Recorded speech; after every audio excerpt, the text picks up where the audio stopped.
Hola, hola, hola. Hola, moi buenas. Benvidos e benvidas a este coloquio, mesa redonda. Non é moi redonda, pero bueno. E non é unha mesa tampouco. Chámome Víctor. Vamos falar de desenvolvemento de videoxogos, pero non vamos falar directamente do traballo de desenvolvemento de videoxogos. O que vamos facer é compartir as nosas experiencias. Nos os catro traballamos en videoxogos, cada un dunha forma ou poderíamos dicir cun orixe diferente, e a idea de hoxe é compartir esa orixe para que, de algún xeito, sirva a novas xeracións de desenvolvedores de videoxogos ou tamén a xente que está interesada en coñecer como é isto, como se traballa desde Galicia ou sendo galego, etc., nun sector que é absolutamente internacional. Entón, vou presentar a todos os meus compañeros hoxe. En primeiro lugar, temos a Sara Cubelo. Sara Cubelo é Senior Level Artist en Hexworks. Traballa na saga Lords of the Fallen, unha saga bastante popular. Benvida, Sara. Muchas gracias. Muchas gracias por invitarnos. Sara contáranos en breves intres pois, a súa experiencia tamén. E temos tamén a Víctor Justo, tamén coñecido como Villuda, é desenvolvedor independente de videoxogos, coñecido pola saga Superboden GP, unha saga de conducción. Benvido, Víctor. Gracias. Como tamén me chamo Víctor, vamos chamalo nesta mesa Villuda para diferenciar, vale? Perdona, Bijuda. Bijuda. De acordo, perdona. E, por suposto, tamén temos neste caso, a Violeta Moides. Violeta é multifacética, aparte de ser artista 2D e haber traballado en varias producións independentes. Ela tamén está facendo doutorado de investigadora e, por outra parte, tamén forma parte da coordinadora sindical do videoxogo. Benvida, Violeta. Moitas grazas, Víctor. E, bueno, desexando coñecer as vosas experiencias, moitas gracias por compartir comigo esta mesa. De que vamos falar hoxe? Hoxe vamos falar das experiencias, como dicía, particulares de cada un, e ao mesmo tempo tamén vamos profundizar na situación do videoxogo galego e tamén vamos reflexionar un pouco que falta ou que sobra no sector en Galicia, se podemos chamar sector, non? Por outra parte, tamén teremos un pequeno coloquio coas vosas intervencións. Gustaríamos moito que ao final desta mesa redonda puidéramos compartir temas das vosas inquietudes e, por suposto, pois, espero que a charla en xeral pareza vos interesante. Así que vamos comezar con Sara. Bueno, como comentaba antes, Sara traballa nunha empresa de proxección internacional, nunha saga moi coñecida, Lords of the Fallen, pero gustaríame moito, Sara, antes de nada, saber ou que podes explicar brevemente que é o que fai, que é o que hace un Senior Level Artist. A ver, cuando entiendes Senior Level Artist, normalmente tiene un puesto muy acotado, que es en la parte de escenarios. Level Artist se suele entender por los que hacen como un poco más, no el modelado, sino todo el layout, que sería pues cuando coges, nosotros por ejemplo utilizamos Unreal, pues en Unreal coger todas las casitas que otras personas han modelado, todas las props, todos los elementos y meterlos dentro de un escenario. En mi empresa es un poco distinto, como tenemos unos escenarios muy grandes y no somos muchísima gente, colaboramos con empresas externas que nosotros le estamos dando como el feedback todo el día, hacemos un mood board. Entonces mi trabajo al final sería más bien una dirección de arte, una subdirección, tenemos el director de arte y mi trabajo es el encargado de que esa dirección de arte y ese estándar de calidad de la empresa se lleva a cabo con el modelado de otra empresa. Y luego sí que monto yo los escenarios y les doy la optimización, pase final y hasta lo que veis. Pero una cosa muy interesante de Sara es que ella no viene directamente de una formación de videojuegos. Tú, Sara, hiciste arquitectura. Cuéntanos un poco cómo cambias de arquitectura a videojuegos. Pues cuando empecé en la carrera, yo en el primer año descubrí el modelado 3D con un programa que se llama SketchUp y lo dábamos en geometría descriptiva, hacíamos pues paraboloide, hiperbólico y las formas complejas las empezamos a utilizar en 3D. De ahí me empezó a picar el gusanillo y empecé a aprender a modelar con programas como AutoCAD o 3D Studio Max y hacer renders. Entonces, al final empecé a especializarme en infografías, pero eran como imágenes quietas, paradas, y quería algo más. Entonces, por eso estaba un poco desencantada de la arquitectura después de las crisis que hubo mientras yo estaba estudiando la carrera. Entonces, me parecía que el sector de los videojuegos me dejaba seguir desarrollando la parte que más me gustaba de la carrera, que podía ser el diseño, el proyecto, pero ampliándome a un mundo nuevo. Cuando yo estudiaba el románico y el gótico en historia, nunca pensé que pudiese diseñar un monasterio románico o una catedral gótica. Entonces, es una libertad creativa que nunca jamás pensé que lo iba a poder tener. Entonces, Claro, y la parte buena es que precisamente todos esos conocimientos que son del mundo real, de la historia, etcétera, los aplicas a juegos que además están ambientados de una forma, a lo mejor no es 100% realista porque es fantasía al fin y al cabo, pero es verosímil, ¿no? sí.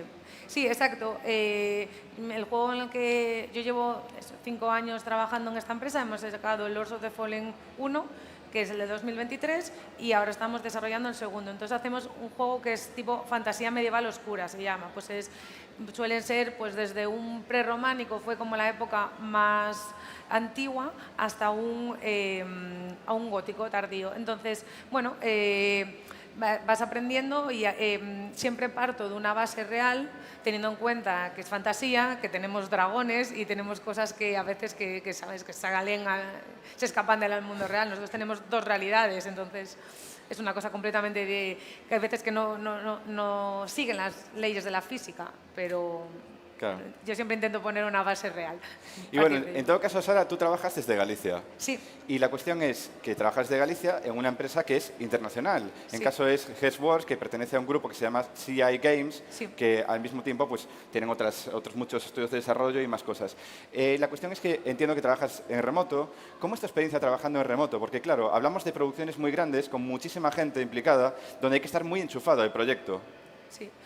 Yo empecé a trabajar ya en remoto cuando, a raíz de la pandemia, nosotros, claro, yo pasé de tener un grupo de amigos en mi empresa anterior que se llamaba Gato Salvaje y eran un grupo de amigos con los cuales tomaba el café todos los días, comíamos juntos, nos tomábamos una caña en los fines de semana, pasamos de estar todo el rato juntos en esta empresa. Me fui también en pandemia, no conocía a nadie, dije, ya verás tú, aquí no hablo con nadie. Y lo que yo veo favorable en mi caso es que toda mi empresa está en remoto. Entonces, no es que haya una sede en Madrid, una sede en Barcelona y yo soy la que está aislada, ¿no? Yo con mis compañeros tenemos, con los que son más los compañeros del mismo departamento o los que son así más amigos, pues cuando quieres hablar con alguien te metes en una junta, que no quieres hablar porque estás concentrado en otra cosa, no te metes y ya está. Entonces no tengo esa sensación de sentirme sola porque todos mis compañeros están en la misma posición. No lo sé si, por ejemplo, todos eso tuviesen oficina allí, sí que es verdad que ellos se ven más porque muchos están en la misma ciudad, pero los siento cercanos a la vez. Me gustaría... pues hombre, si la empresa estuviese en Coruña, pues me encantaría un híbrido, poder trabajar desde casa, me parece muy cómodo y estoy a gusto, pero sí que me gusta el contacto humano. ¿Qué pasa? Que si para eso tengo que renunciar a vivir en Coruña y tengo que irme a Madrid o a Barcelona, como por ejemplo grandes ciudades, prefiero mucho más estar así. Claro. Claro, efectivamente. Bueno, luego conoceremos un poco más la perspectiva de Sara con respecto a otros temas de los que hablaremos, pero vamos a pasar con nuestro siguiente ponente. En este caso, vamos a hablar con Bijuda, con Víctor. Y bueno, Bijuda es un caso particular de un desenvolvedor solo dev. ¿Qué quiere decir esto? Una persona que desenvolve os seus videoxogos por si mesmo, a idea original dos seus xogos é súa 100% e ademais é unha saga bastante coñecida dentro do sector indie dos juegos de racing, de conducción. Hablamos de Super Boden GP. Antes de nada, Víctor, gustaríame preguntarte pois, como entras ti na industria do videoxogo? Porque eu sei que tú estás moi metido no tema musical, en outros temas, e de repente, nun momento da túa carreira, faz un cambio e entras nos videoxogos e ademais cun xogo de bastante éxito. Contanos a túa experiencia. Claro, realmente non é que fora un cambio radical de repente, vou facer un xogo e xa está. A veces sí que é certo que coa democratización dos videoxogos sí que se vende moito esa mensaxe, non, de que calquera pode facer un videoxogo. É máis fácil que antes, por suposto, porque, hostia, hai un acceso a motores gratuitos, etcétera, etcétera. Pero sí que é certo que eu entrei aquí con un pouco de trampa, que é algo que non se suele comentar normalmente, que tiña unha formación indirecta ao longo dos anos. Como ben dís, viña do mundo da música, iso facilitoume unha enorme parte do que é un todo, que é un videoxogo, e viña de modelar en 3D. Son apaixonado dos coches, entón sempre estaba modelando coches.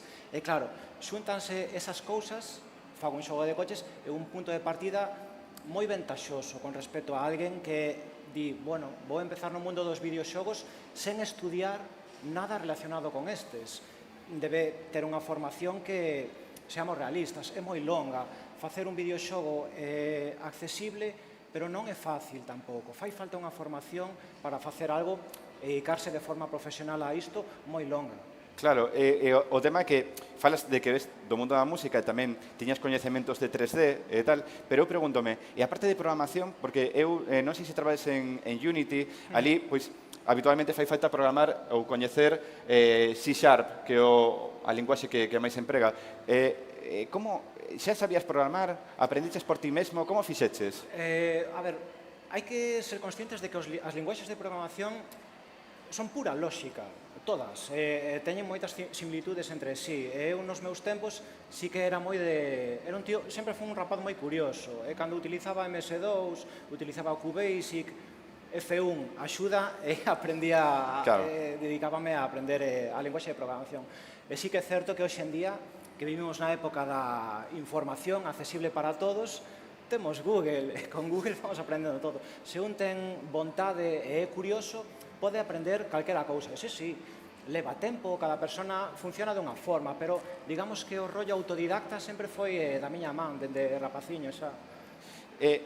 Eu teño unha curiosidade sobre o primeiro xogo, que se non me equivoco, non se chama Super Boden GP, senón Boden GP, é correcto? Sí. Canto che levou realmente? Porque, claro, ti tiñas que aprender ao mesmo tempo que Sí. desenvolvías o xogo. Como Sí. fixetes? Canto tempo ou esforzo che levou esa primeira aproximación? Pareceme interesantísima esa pregunta porque ten moitísima amiga. Levoume pouco tempo, levoume 6 meses porque cadrou xusto coa pandemia. Entón, eu estaba a fuego aí, todo sempre sentado no ordenador, pasando moito tempo na casa, e así. Pero, que pasa? Ese xogo fíxose moi rápido, e se teño que ser super honesto comigo mismo, cando o fixen eu estaba flipadísimo, contento por ver unha obra completa, que eso para min é unha das claves de traballar solo, non? Que digamos que nun videoxogo non faz contribucións, senón que ves a casa dende os cimentos ata o tellado, que é a obra completa, é moi satisfactorio para min iso. Pero que pasa? Como comenzaba a andar aí, parecíame un xogo increíble, de feito, se escoitaba algunha crítica, era en plan de que va, non. E logo co tempo sí que me fun facendo moitísimo máis exixente, pero era un xogo bastante mediocre, teño que ser realista, Claro. quero, digamos, borralo da miña mente, non acordarme moito del, agora sacacheme o tema, non me quedou outra, pero sí, fíxeno rápido porque non tiña unha calidade que representa a miña marca a día de hoxe. Claro. Ti traballas, vives e traballas en Galiza. Sí. Hai unha cuestión que hai que considerar da xente que son solo devs que desenvolven os seus videoxogos de forma totalmente independente, que é o tema da solidade a hora de traballar. Non ter, pois, entrecomilladamente, un colega de traballo co que cotexar as ideas e tal, e tamén, pois, ter que facelo todo ti. Claro. Como levas iso? A ver, ten unha virtude, é algo moi guai poder traballar solo e ter liberdade creativa absoluta e poder crear unha obra completa, como falaba antes, é algo que enche moitísimo o espírito, digamos, ver como nace o chiquillo e madura. Pero claro, traballar solo e o malo de ser o segundo ou empezar este tema é que Sara quitoume bastante tema de que falar disso. Non, pero non é o mesmo, porque neste caso concreto, ela ten compañeros de traballo, pero ti Sí. estás facendo todo ti. Claro, pero bueno, o estar en remoto sí que che falta ese contacto humano. E o que boto de menos, o que máis me jode desto, é a soidade.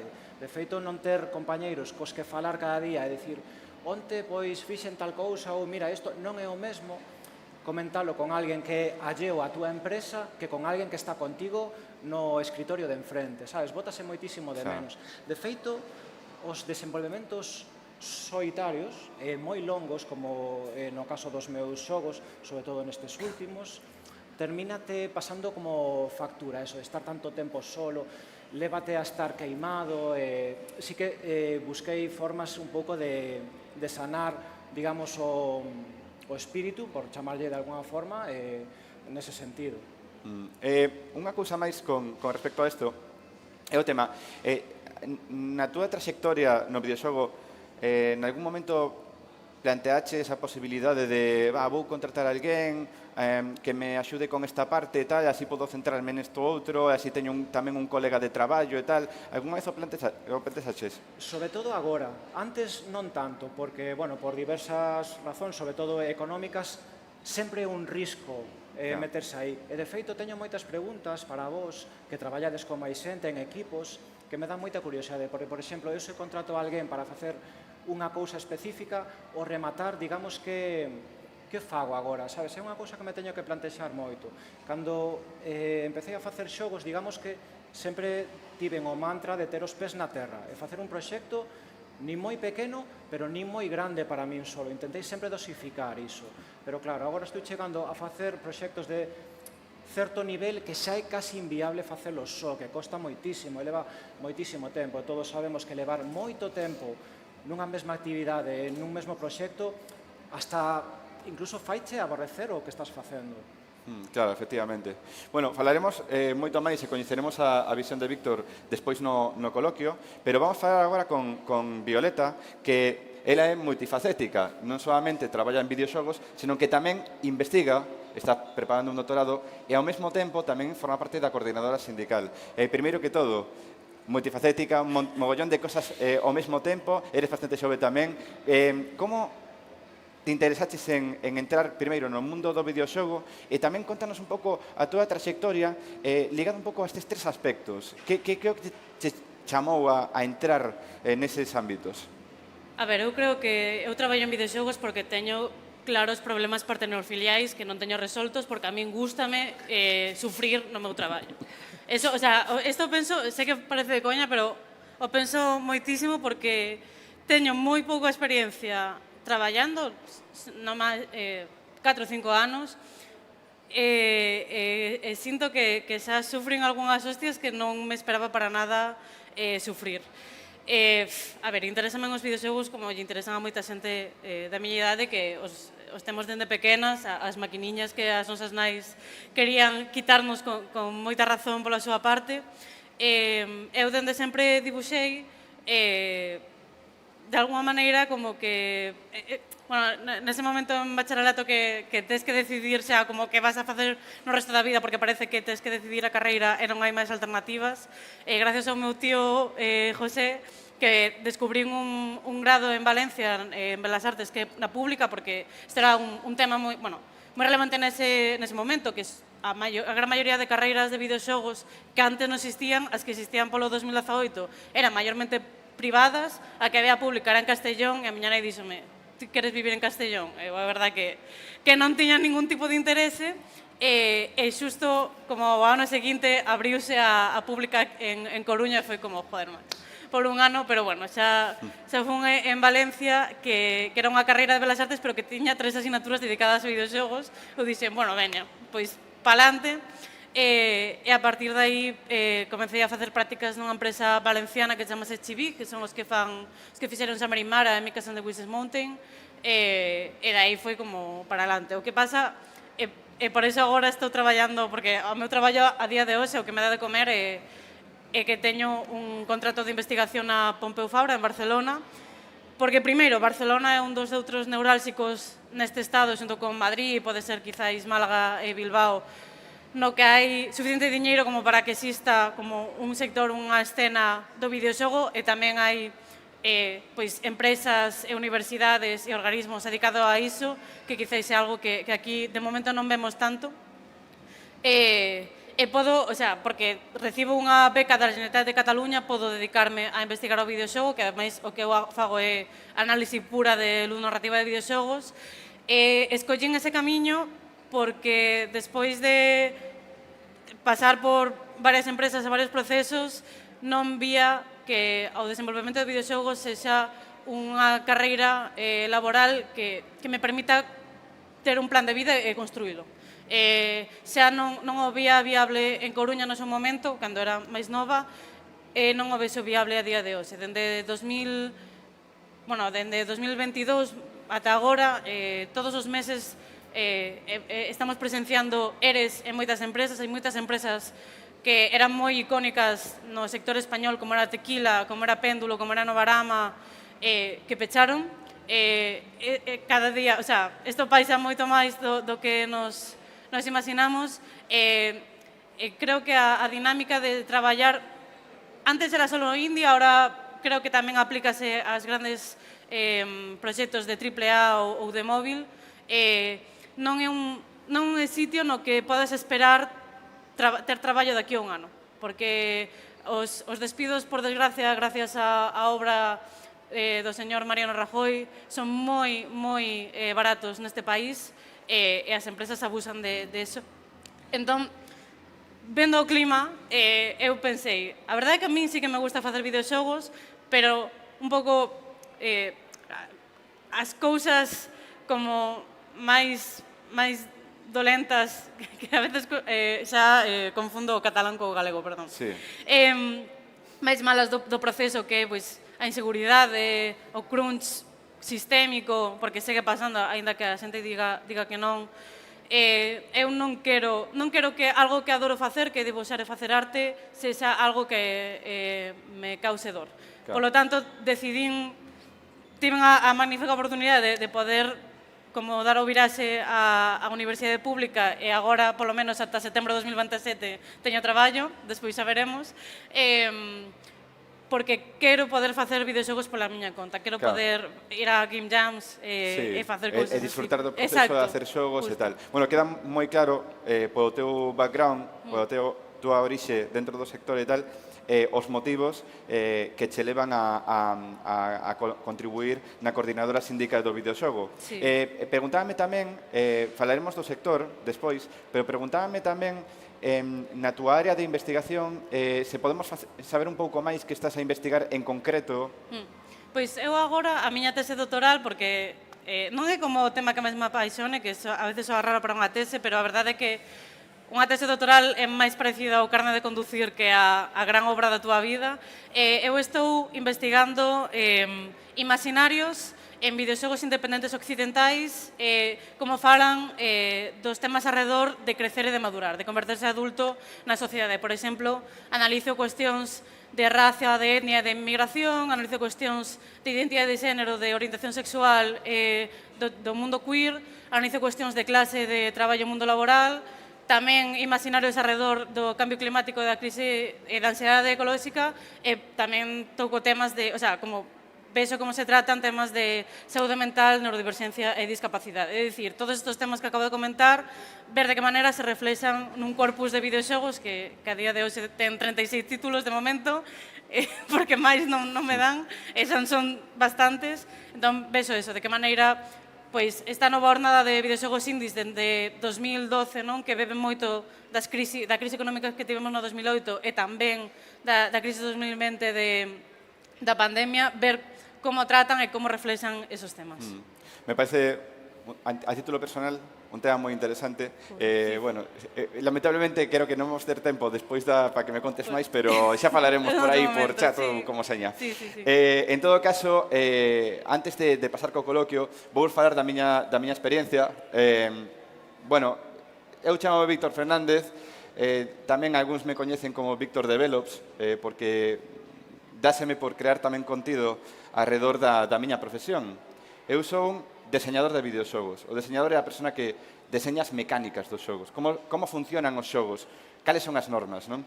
E no meu caso particular, neste momento, son Senior Systems Designer nunha compañía da República Checa que se chama Grip Studios. Aínda que traballei en Tequila Wars, que lamentablemente xa non está máis, traballei tamén na industria móvil, en Axis Emotion, traballei para empresas de Noruega, neste caso Snowcastle Games, e máis.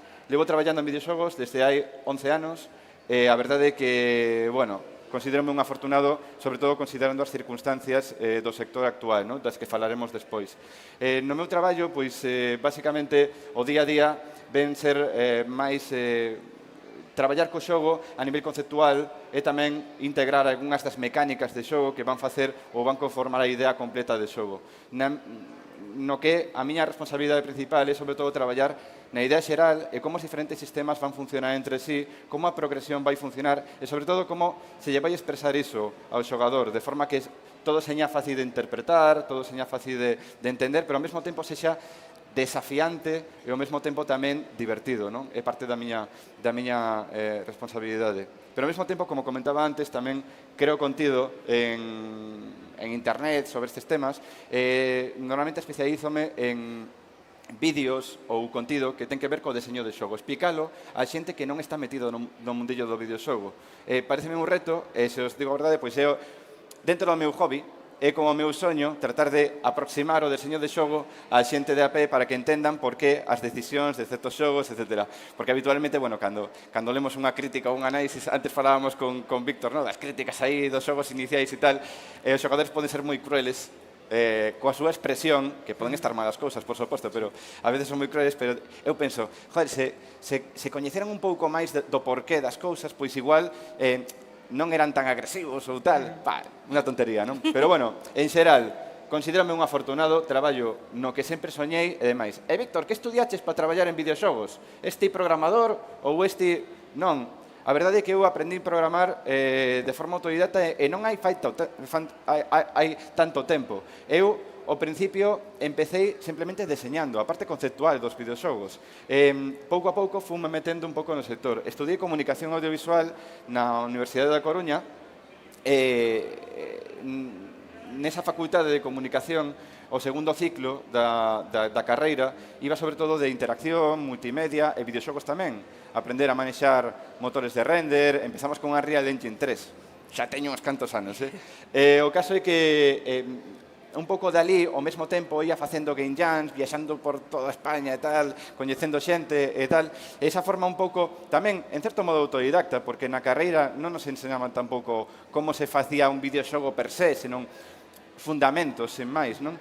Pois iso levoume a ter, ao final, un portfolio enorme dun montón de cousas e tal, cousas pequenas e non de moita calidade, pero que podías mostrar que efectivamente sabías do que falabas. Logo estiven intentando montar unha iniciativa independente, non só neste caso, senón con outra xente chamada Gazpacho Games, que fixemos unhas cantas cousas, algunhas cousas para móvil, pero sobre todo enfocados aos xogos que queríamos facer, que eran para PC e consola e tal, non funcionou. Estuvimos aí falando con algunhas distribuidoras sobre un xogo que estábamos facendo, de Devolver Digital, e Namco Bandai e tal, pero non fructiferou porque daquela, eu recordo moi ben, estábamos facendo unha aventura en primeira persona, narrativa, e recordo que non vou dicir que empresa era, pero certa empresa dicíanos, era o ano 2015-2016, e tedes que facelo en VR, que o VR en 2017 va a petalo e tal. E nos intentamos facelo, e non era viable, e perdimos o contrato porque non se podía. Quero dicir, así é o sector, vale, así é o sector. Pero o tema é que esa experiencia levoume a entrar na industria móvil, estive na industria móvil máis de 6 anos traballando en xogos de conducción, precisamente, a maioría, e logo pasei din o salto a PC e consolas de novo, que é onde había comenzado a miña carreira. E o tema este é que moita xente, digo sobre todo por se estáis traballando no mundo do videoxogo ou tedes interés, vemos un pouco por encima do ombro aí as empresas de móvil e tal.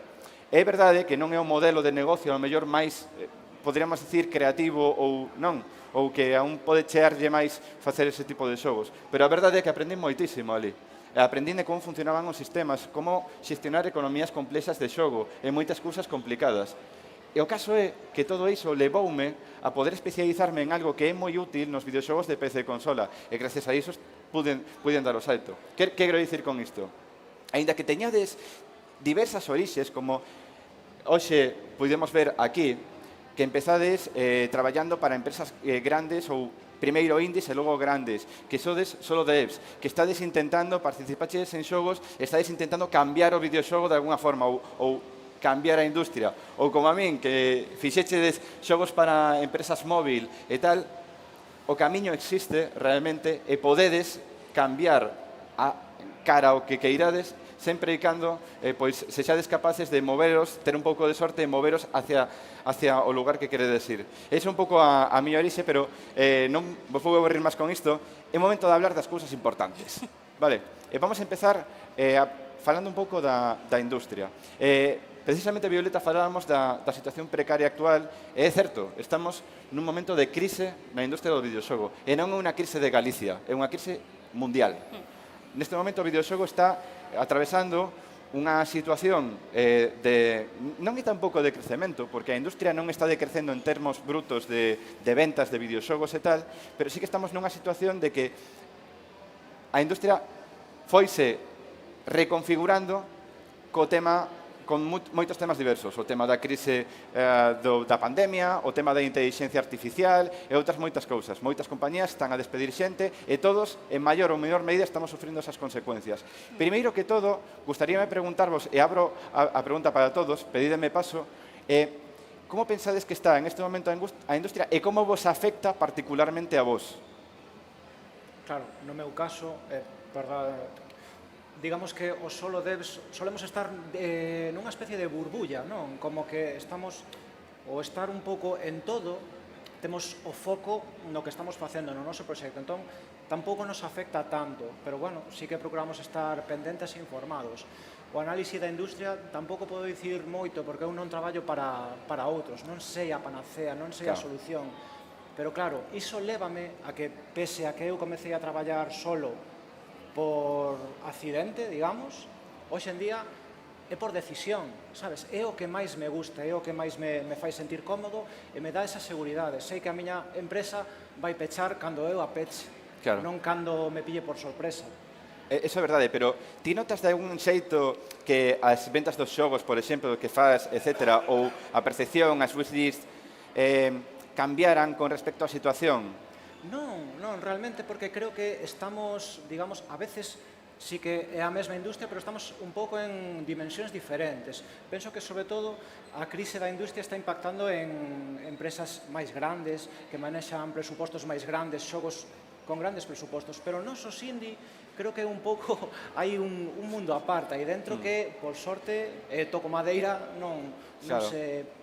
Polo menos no meu caso, non? Claro, no teu caso... Non noto que xa unha afectación. Tamén tes, neste caso, un nicho particular moi interesado no teu xogo, quero dicir, moi interesados tamén en secuelas ou en xogos do mesmo tipo, pero gustaríame saber no caso, por exemplo, de Sara. En el caso de Sara, en tu caso, tú has notado el tema de la crisis, porque tú llevas bastante tiempo trabajando para Hexworks, y me preguntaba si...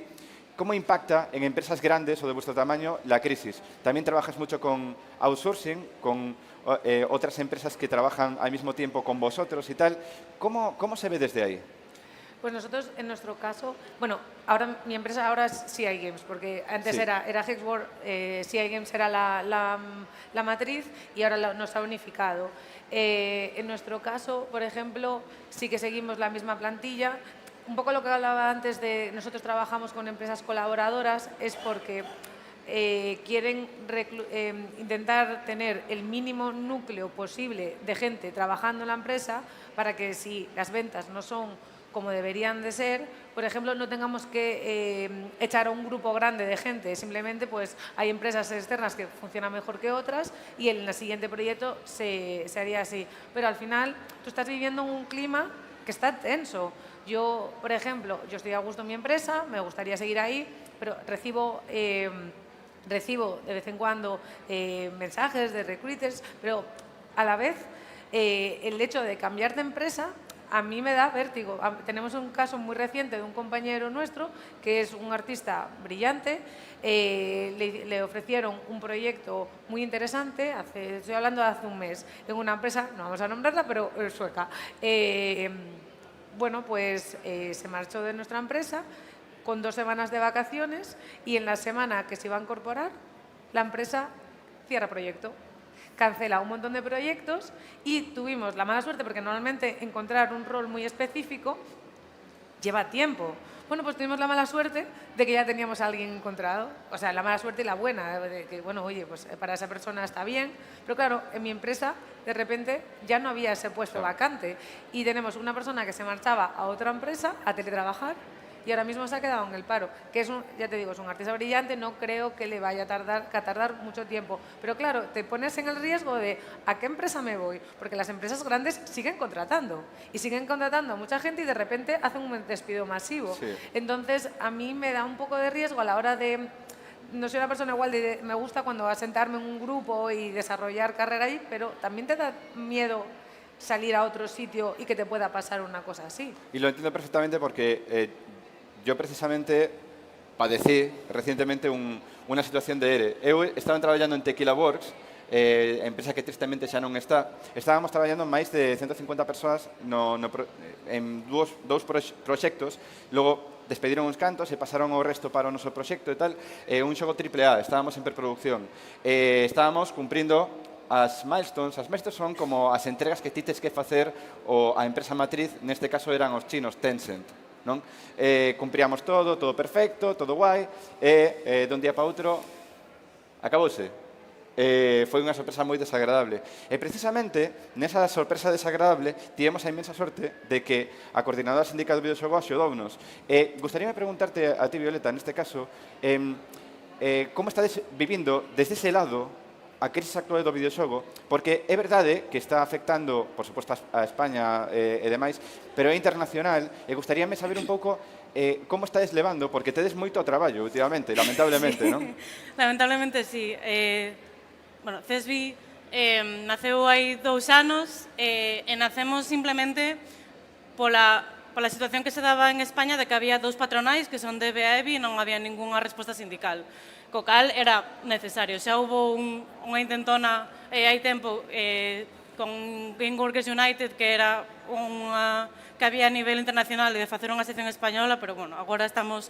O sea, non había respaldo. Agora que temos o respaldo do CGT, que é un sindicato con máis de 100 anos de historia e que leva moitísimo tempo na loita sindical, sabemos que facer e gracias a elas tamén sabemos que facer e como reaccionar nos casos como, por exemplo, do de Tequila, que ademais creo que foi o único ERE de extinción que tivemos, porque de todos, dos moitísimos que levamos estes 2 anos, este era o primeiro no que de verdade, como, as jefas non tiñan cartos, porque Tencent deixou de financiarvos.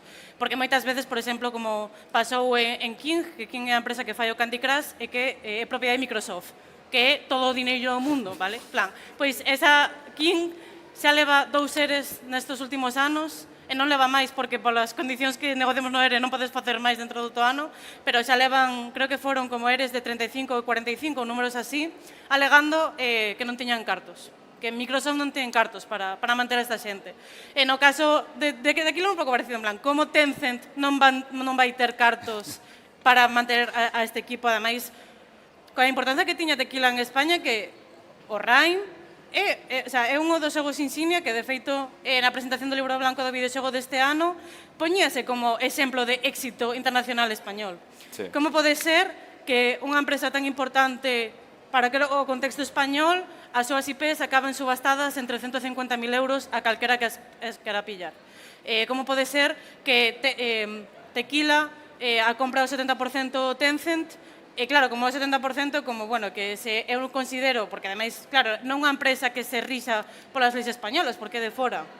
Se eu considero que non me convén, a pecho, e xa está. E o peor é que nin sequera, porque poderías argumentar, non? Bueno, é que o percorrido da empresa, pois como que eran proxectos que non funcionaban. Non o sei, porque non estaba dentro, e tampouco sei a nivel de números como iba Tequila, pero que fora tamén vemos casos igual de sangrantes, como pasou con Hi-Fi Rush, que foi un xogo indie do 2023 que o petou, era un estudio interno de Xbox, de Microsoft outra vez.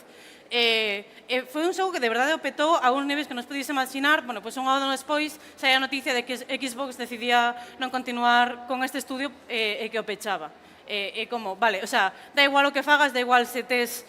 se vas mal, que se peta, se tes un dos mellores lanzamentos indie do ano, estás sempre a merced dunha gran empresa, pode ser Tencent, pode ser Microsoft, que no caso de Hi-Fi Rush, logo chegaron outra gran empresa que era a publisher de PUBG e dixeron, vale, os compramos nós. Tuveron máis ou menos ese bo final, pero Si é unha situación de que, Que vamos a ver, vamos a ver se o final, Sí, vamos a ver sí. se o final. Quero dicir porque precisamente hai moita polémica con esa empresa nestes intereses, vamos ver se tal. E o tema é o que dis, que realmente claro, cando logo descubres non que Microsoft pois parece ser que lle impoñían un marxe de beneficios no sector do videoxogo na división Xbox de un 30% que é unha pasada. É unha borrada. Pois claro, logo te explicas de, vale, es que estánse a cargar todo o que non dá moitísimo diñeiro. Pode dar moito diñeiro, pero non Pero non moitísimo. moitísimo. Sabes? É o moitísimo tema. para estándares Microsoft. Claro, que como- efectivamente. Pero bueno, de todos xeitos, hemos feito unha pequena análise da situación actual que é moi mexorable. Pero quero preguntaros agora máis especificamente sobre Galiza. A min gustaría moito pois, saber que pensades que falta en Galicia? É verdade que en Galicia non temos un texido industrial dos videoxogos, principalmente porque a maior parte das empresas que están traballando, falo da maior parte, non de todas as empresas, temos o caso de Víctor que é xustamente unha empresa que está funcionando, non neste caso, pero a maior parte son empresas que teñen un alto nivel de precariedade ou amateur incluso, moitas non están facturando, quero dicir, non é un sector en Galicia. Esa é o resumen. Entón, por que isto e que falta en Galicia para que poida cambiar a situación? Porque profesionais vos temos moitísimos. Sí, bueno, sí, penso que, claro, hai que ser conscientes de que moitas veces, como decías antes, chamame a atención que o di moita xente, que falamos da industria galega, se é que hai, porque unha cousa creo que é importante definir o que é a industria, non? Porque digamos que a definición de industria está un pouco no aire, un pouco subjetiva, depende a onde queramos chegar. Por exemplo, hai moitos profesionais do videoxogo traballando fora, galegos, pero empresas, digamos, por eu chamarlle xogos galegos, poñer unha definición, non quero que sexa nin discriminatoria ni nada, pero, bueno, digamos, empresas con razón social aquí, en Galicia. Hai moi poucas. De todas formas, estiven reflexionando sobre ese tema últimamente. Sempre se nos compara con Madrid, Cataluña e tal. Pero, bueno, tamén é certo que estatísticamente non temos cidades con esa poboación como en Madrid e Barcelona, entón, estatísticamente, imos ser menos. Sí. Pero, bueno, sí que é certo que hai pouca industria aquí. Supoño que un pouco tamén fuga de cerebros a veces. Claro, pero por exemplo, temos o caso de Sara. Sara traballa para unha empresa que é estranxeira, non é nin sequera española. Sara, comentaba antes, gustaríame moito ter unha oficina en A Coruña, por exemplo, poder ir aí traballar e todo iso. E tis unha profesional con experiencia en traballar en AAA, etc. E dis, eu penso, non? Tendo xente como Sara, temos xente como Víctor ou como Violeta, que poderían estar aquí traballando en Galiza, en isto, por que non se están a producir, neste caso, por que non se están producindo, Sara, empresas ou situaciones de profesionales que ya están hechos? Porque la mayor parte de iniciativas llegan de gente que acaba de salir de la carrera y demás, ¿no? ¿Por qué crees que pasa esto? Pues no lo sé muy bien, pero igual por falta de financiación y falta también de gente que tenga ganas de arriesgarse y meterse en una envergadura. Al final, un proyecto de un videojuego, a pequeño que sea, se maneja mucho dinero, porque todas las personas, todos los softwares que tienes que pagar, e incluso programas como Unreal, depende de la facturación que tengas, que al principio es gratuito, pero Maya, tienes un montón de cosas al principio que, claro, cuando tú te arriesgas y entras, aparte de tener una idea muy clara, tiene que haber, yo creo que más financiación por parte pública o privada que ayude a hacer unos juegos grandes y que pongas un sector, porque claro, tú si haces aquí una empresa, deberías, o la haces una empresa indie pequeña y sabes un poco las consecuencias de igual no voy a cobrar todos los meses o voy a cobrar pero menos dinero, pero claro, poner un sueldo y saber que tienes dejar una empresa para entrar aquí en una empresa debería darte una estabilidad, es decir, por lo menos, pues lo que decía antes, comentaba antes Violeta, ¿no? Al menos sea hasta 2027, septiembre de 2027, que tengo trabajo. Pues una seguridad así, en plan, este proyecto se hace en este tiempo. ¿Qué pasa? Necesitamos eso, o un inversor, o publisher ya, yo creo, igual desde un principio que te dé un poco más de seguridad. Claro. Sobre ese tema, en particular, yo una tendencia que sí que veo mucho dentro de profesionales que ya tenemos experiencia y demás, es que hay mucha gente que está trabajando en alguna empresa y está en su tiempo libre intentando tirar de forma secreta un proyecto personal, porque normalmente, non sei se o sabedes, pero cando traballas nunha empresa de videoxogos tens que firmar moitas veces contratos que impiden que ti fagas outra cousa que este relacionada co sector. Víctor, É dicir, sí, pero son ilegais, que sepades. O sea, son completamente ilegais en España, sí, perdón, continúa. pero sobre iso, habitualmente, as empresas normalmente intentan meter medo aos traballadores para que non fagas outra cousa, para que traballes para eles e Sí, demais. certo. Nese caso, tamén interesame moito, Violeta, no teu caso, ti estás facendo un traballo de investigación con financiación catalana, non galega. Eu estou totalmente convencido de que se ti pudieras facer esa investigación en Galiza, estarías aquí. Vamos, 100%. Entón, quero dicir, o problema xa sabemos cal é, pero cal é a solución? A ver, eu non vou me por eu non teño a solución, claramente. Eu teño unha perspectiva que é a perspectiva dende a clase traballadora e dende Galicia. Eu non creo que mirar a outros lugares como Madrid ou Barcelona, ou en concreto máis ben, Barcelona e Bilbao, que son as rexións históricamente que tiveron máis industria neste país, ou Madrid, que é a capital, ou rexións como Málaga ou Canarias, que hai moito diñeiro público que se está invertindo en promover o sector do videoxogo, xa ben sexa por literalmente inyección de diñeiro, como o caso de Málaga, do Ayuntamento, ou en caso de Canarias, que actúa como semiparaíso fiscal dentro do Estado, eu non creo que esas sexan as maneiras de actuar. Creo que para ter unha industria desenvolta neste país hai que pensar en Galicia como país. E hai que ter proxectos que deixen de contar con diñeiro de fora, xa sexa do diñeiro estatal ou diñeiro que pode vir de Devolver ou de Raw Fury ou de Microsoft ou de Tencent, e promover a xente que non só crea aquí, senón que devolve aquí, que ten interese en Galicia como proxecto, en desenvolver Coruña, Santiago e Vigo, por exemplo, nas cidades grandes ou calquera vila pequena. Creo, xa tivemos unha conversa na radio no que xa non mencionaba e vou non repetirno porque creo que é moi importante. Mais que pensar sempre no modelo industrial, que claramente, mentre sigamos tendo gobernos de PP que ao que se dedican é a vampirizar este país, e a echar as arcas de Madrid, porque é o que pasa. Mentre o PP siga sendo o cancro deste país, non podemos pensar, non podemos aspirar a que Galiza viva por sí sola. Co cal, creo que se hai alguén das institucións ou de algún tipo de sector que poda ter financiación que lle interese o videoxogo galego, ten que apoiar as creadoras galegas. Ten que apoiar con diñeiro a fondo perdido a que a xente de Galicia cree en Galicia e para Galicia. Creo máis ben nun modelo como se ve o arte dende Francia, que aquí agora se nos enche a boca co sector do cómic en Francia, que é unha maravilla, e que todas as artistas do cómic españolas van a Francia porque é onde de verdade se está vivindo a arte, en o videoxogo debería pasar o mesmo. Galiza debería ser un referente, no meu futuro ideal, polo que eu traballaría máis que por ter Barcelona 2, que é atraer a Ubisoft, King, Gameloft, Electronic Arts, a que, porque temos soldos máis baratos aquí que no resto de Europa, pois atraelos aquí. Ese non é o modelo é apoiar as creadoras. Hai un tema sobre isto moi interesante que dixeches, que é unha cousa que é verdade.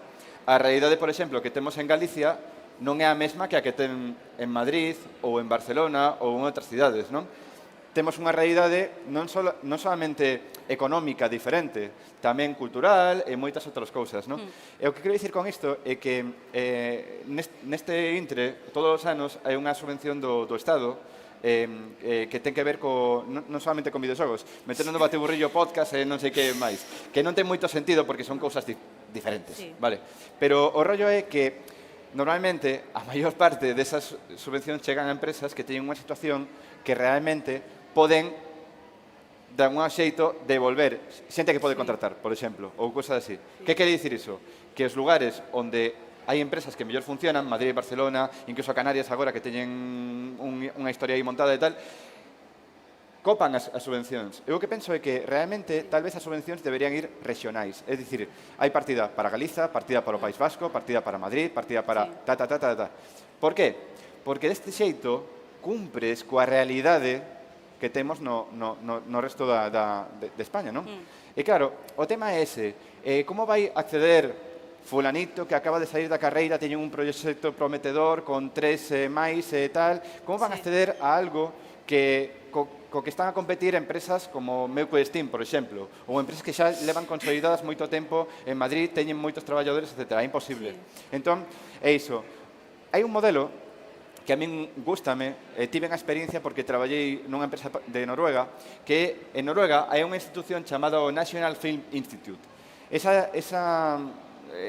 Digamos, ese organismo rinde contas ao Estado de Noruega e basicamente financian tanto películas como videoxogos, non? En este caso, o que fan é como pitch, pero non teñen ninguna diferencia. Van ver os pitch e van exclusivamente a ver cales son máis factibles e cales poden funcionar mellor comercialmente, porque ao fin e ao cabo o Estado quere un retorno no país, non? E o caso é que o que fan é que é unha distribución do diñeiro, imaginemos que son 10 millóns de euros, por exemplo. É unha distribución asimétrica. Os máis prometedores levan máis diñeiro, os menos prometedores levan menos diñeiro. Que é prometedor? Bueno, para definir que é prometedor, pois van a valores obxectivos. Por exemplo, canto tempo vai levar o desenvolvemento, a que tipo de segmentos do mercado está a influir, etc. E quero dicir que a mí parece un modelo moito mellor. Por suposto, isto en España é un pouco ciencia ficción, pero quero dicir, tal vez algo parecido podería ser un primer paso, pero non o único, non? Sí. O que ti propós é que é o mesmo, é apoiar as creadoras de abaixo que teñen proxectos prometedores, porque as axudas estatais españolas, un dos requisitos é que xa teñas unha antigüedade como empresa, nin sequera como autónoma, que xa o tema de as cuotas de autónomos neste país para as pequenas autónomas é outro tema aparte, pero unha posible industria construíse así, dende abaixo, apoiando a xente que está en Galicia e que quere producir para Galicia, non xente que ten moito diñeiro e ven a Galicia e leva o diñeiro de fora para o golpe. Claro, e logo temos casos como os de Víctor, que no teu caso, Víctor, ti notas algún tipo de respaldo do que é de Galiza en general no que faz, ou sínteste totalmente solo no mundo do videoxogo internacional? Claro, é que aí sí que sinto, como dicíamos antes, estamos un pouco en universos diferentes e a miña forma de operar dame moitísima seguridade a independencia traballando só, pero incluso a independencia institucional. Claro, non queres saber nada tampouco. Claro, porque, a ver, por suposto que todos queremos pasta que axude aos nosos proxectos, pero sí que tamén, analizando, vexo que xérache unha serie de obrigas que a mí non me fan sentir cómodo. Entón, bueno, eu prefiro ter a miña seguridade, operar sempre crin na autofinanciación, empezar con proxectos pequenos, ter unha pequena financiación, ir escalando, sabes? É a miña forma de pensar. Por iso, o meu caso non é tan aplicable como o voso que traballades en empresas máis grandes. Claro, pero ao mesmo tempo tamén é a túa elección, neste caso, pois traballar desa forma, non? Sí, claro. Pensas que cambiaría a túa mentalidade se, por exemplo, Superboden non existera neste intre e ti estiveras facendo o primeiro Superboden? Gustaríache haber tido un pouco de respaldo e tal? Como verías nese caso? Claro, non che podo dicir, porque realmente é unha situación, é un escenario tan difícil de situarme para min, pero claro, empáticamente entendo que a todos a axuda é benvida, claro, pero no meu caso, como a día de hoxe, que é o que podo falar, síntome cómodo así, tampouco é algo no que este o día, sabes? Tampouco quero dar unha opinión en plan vehemente sobre algo que realmente a min non me está a afectar. Claro, por suposto. En todo caso, ya para finalizar, le voy a preguntar una cosa a Sara. Tú, Sara, eres una profesional que ya tienes muchos años de experiencia y me gustaría preguntarte, para toda esa gente que está ahora mismo, que nos puede estar viendo, que están interesadas en entrar en el sector, ¿algún consejo que pudieras darle? Porque tú también has pasado, ¿no?, de estudios más pequeños, en este caso un estudio AAA. ¿Qué consejo podrías dar para una persona que esté tratando de entrar en la industria? Pues que se tiene que esforzar, eso está claro, o sea, nunca hay nada que te lo regalen. Yo diría eso, que estén atentos a plataformas como ArtStation o que se busquen gente o videojuegos que les gusten, pues intentar destriparlo un poco, ver cómo lo hacen, intentar, pues, obviamente, tú, lo que hablábamos antes también, Víctor, de la escala. Yo, como sola en casa, para mi portfolio, igual no me puedo crear un escenario enorme, pero sí que puedo ver esa prop que me ha gustado y decir, pues voy a mejorar mi técnica hasta que pueda conseguir una cosa similar. Y entonces empezar a hacer, saber tus limitaciones y poder acotarlas para poder hacer el check, que también comentabas muy bien, de lo he hecho, he terminado. No tener 4 escenarios a la vez abiertos, 4 cosas, y luego moverte en LinkedIn. Yo, por ejemplo, el trabajo que tengo ahora en CI Games fue a través de LinkedIn. Es verdad que era en otro momento y en otro sector, pero yo, estar atento también a las últimas tecnologías, saber cómo funcionan y nada, eso, el esforzarte y preguntar. Cuando a la gente que venía a este tipo de eventos, yo creo que este tipo de eventos acercan mucho a la gente. En comunicación audiovisual, en tu facultad también hacen a veces charlas que tú puedas ir a participar y luego te preguntan los chicos y bueno, cualquiera que quiera que nos vea, a la gente que trabajamos, a mí hay veces que me preguntan cosas y yo encantada de poder intentar ayudar a meterse. Es verdad que es un momento más complicado, pero bueno, yo animo a la gente que si tiene un sueño que lo persiga.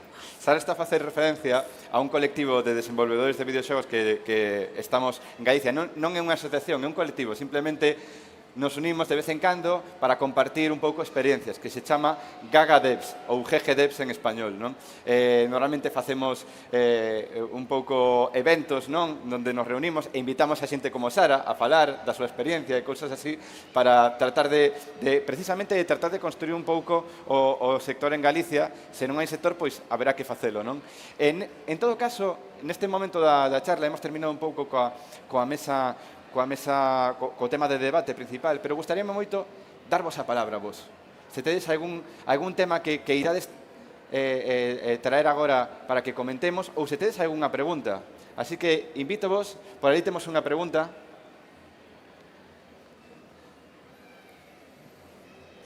Hola, boas. A ver, xa que sacamos o melón de que, bueno, en Galiza non hai moita industria, quería tamén poñer un pouco, preguntarvos de que, vale, vemos que non hai moita financiación por unha parte, pero logo pola outra vemos que a Xunta de Galicia e logo pois a Universidade da Coruña fai o mestrado, o grado, logo os FPs, que hai agora 3 aquí en Galicia, en plan de 3 sitios onde fan FPs. Vemos tamén que en algúns sitios tamén fan máis privado rollos de videoxogos e demais, e vemos que ao final hai como moita xente que está estudando videoxogos que está saindo e o que ven é que como, vale, non hai industria e que fago?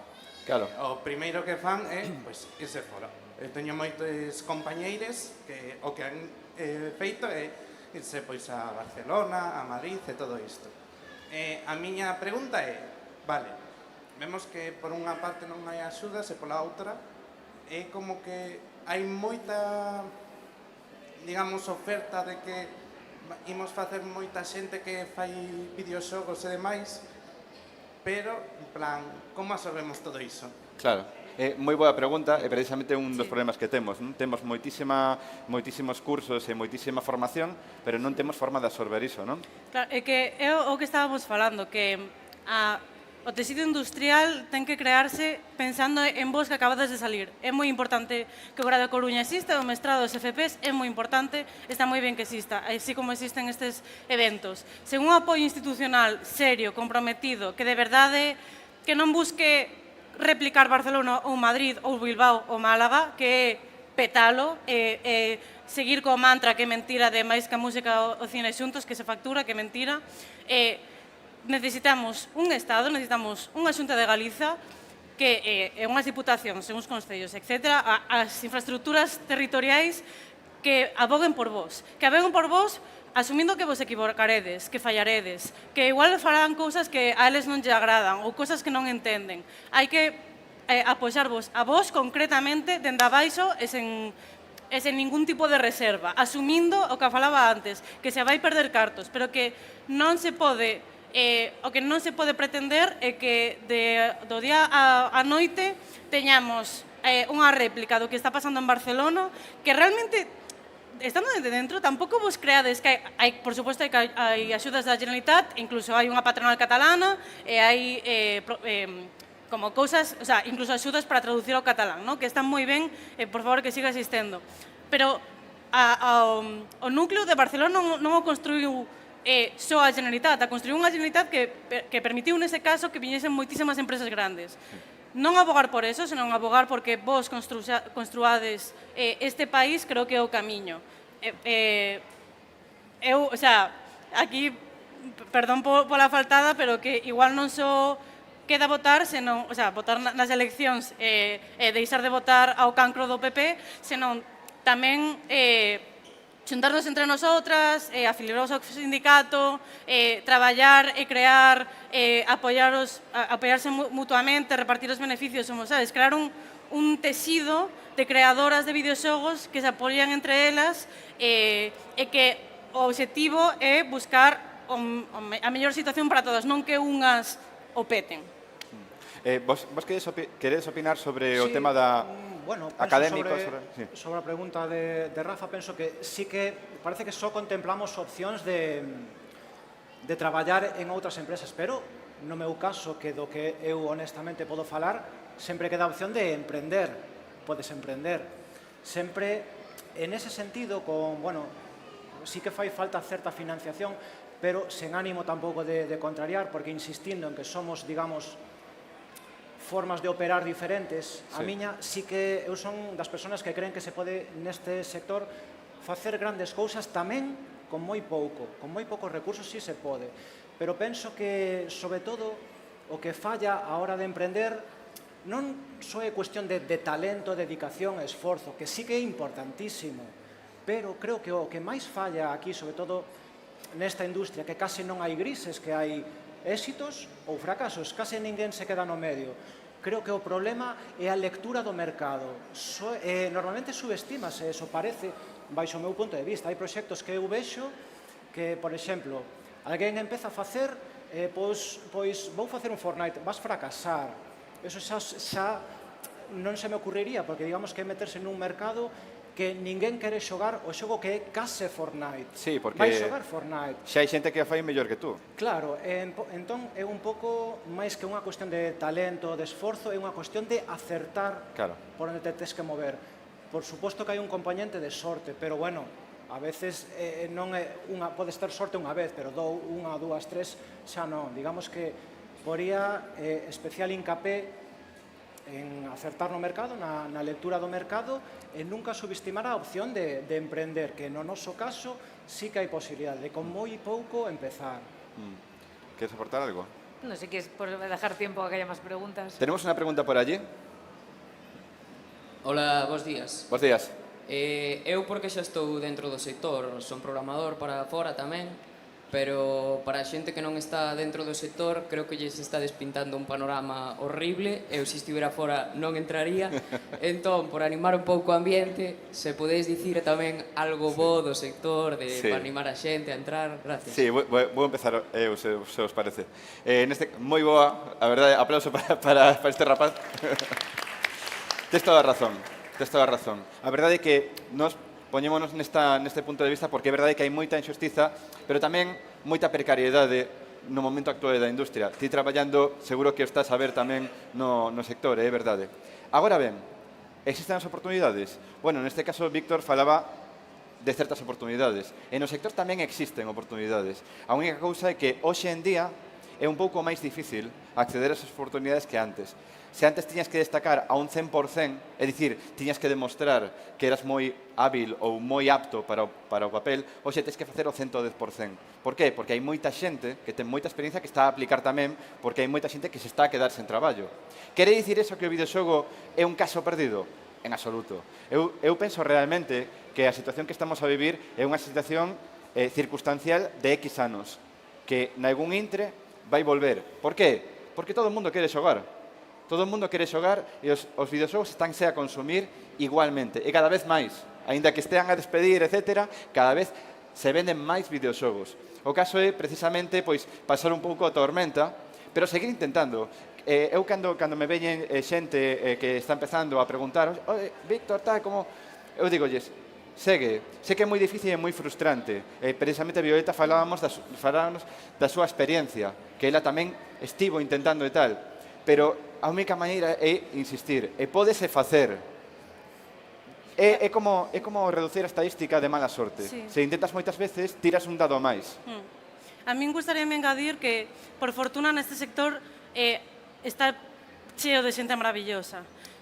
Temos FENDEPS, que é unha asociación que é inclusiva e que leva ano, bueno, falou Isi antes porque ele é unha das persoas que levan dende moitísimo tempo aí e que dedícase a apoiar a toda esta xente, pero xa non só en plan de ofertas de traballo, en plan, alguén con quen falar e con quen sentir que estás acompañado. Tamén sitios como a Madrigueira, que é un servidor de Discord para persoas queer, que tamén creo que, sei porque estou dentro que é de axuda e apoio para moitísima xente. Afiliados ao sindicato, porque hai que estar preparadas antes de que veñan malas. Hai moitísimos espacios como a Málaga Jam, que celebrase en xaneiro en Málaga, que é a sede española da Global Game Jam, que está levada por xente maravillosa, que tamén teñen o Guadalindi, o Barcelona Game Fest, o Atlantic Games Conference aquí, que gracias, sobre todo a Iago, agradecerle dende aquí a Iago Gordillo, facer todo isto. Hai tantísima xente que lle pon tanto corazón a todo o que fai a rodeo de xogos que moitas veces merece a pena non máis por elas. E sobre todo, como por desgraza, sí que este sector depende moito da sorte, de que teña sorte de que contraten ou que non, ou que decides de que dar o 120%, para cando non podes dar o 120%, para cando che caes, o que necesitas ter unha rede de apoio. E todas estas espacios que acabo de nombrar son redes de apoio que penso que son moi valiosas e que de verdade que non sei onde estaríamos sen elas. Sara, ti queres darnos nos queres dar unha nota positiva un pouco para, de alguna forma, sacar un pouco de luz aquí con esto?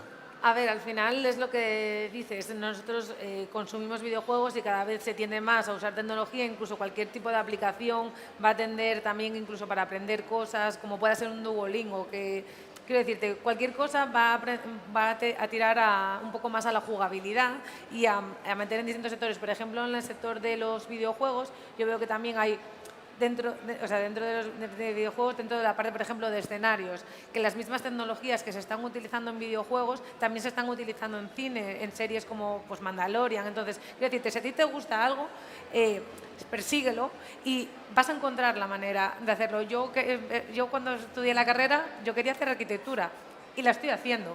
Una arquitectura que estaba estudiada, que la que yo pensaba que iba a hacer, no. Pero estoy haciendo algo que para mí es muy satisfactorio. Entonces, tienes que ver cómo, adaptándote a los medios, puedas reencontrar tu camino. Y luego también es verdad que he leído artículos que dicen que el sector ahora está muy convulso, pero que una vez arranque el famoso GTA y salga a la luz, dicen que va a haber más inversores que puedan intentar meterse en otros departamentos, en invertir en videojuegos. No lo sé, pero bueno, esperemos que esto se calme, llega un momento que ya se quede tranquilo y vuelva a ser un momento próspero como esta, porque al final es lo que decíamos antes, no es que se esté jugando menos, se está jugando cada vez más y los juegos cada vez son más caros. Entonces, lo que igual tienen que hacer es los números y que no se tenga ese balance de ganas de ganancias. Y, Víctor, nota positiva, nota de... Vamos a dar un mensaje positivo a xente? Creo que estamos de acuerdo todos en que los que estamos aquí estamos viviendo un sueño hecho realidad. Y es cierta la frase de que trabaja de lo que te gusta y no volverás a trabajar el resto de tu vida. Es cierto que... Sí, pero sí que es así. traballas, sí que traballas. Toda a túa vida sí que traballas, ao final. Sí, tamén é certo, pero é outra forma. Polo menos no meu caso, esa liberdade de non traballar para ninguén. Se quero ir de vacacións, vou de vacacións. Se quero entrar ás 7, entro ás 7. Se quero entrar ás 7:15, entro ás 7:15. Iso non hai diñeiro que o pague. Para min vale moitísimo máis que os cartos. Desde logo que sí. E nada, simplemente quería rematar agradecéndovos pois, a vosa experiencia, as vosas opinións nesta mesa, moi valiosa, penso que, espero que para o público, pero tamén para min. Moitísimas grazas, compañeiros. Gustaría pedirvos un aplauso para eles. Y muchas gracias a ti por guiarnos y hacernos estar tan cómodos. Y a vosotros por venir. E tamén por rematar en tempo como Exacto. puntualísimo, Te rematamos aquí. Graciñas a todos por vir e disfrutade de Pixel da Feira, un evento que esperamos que se repita. Sí. Hasta logo.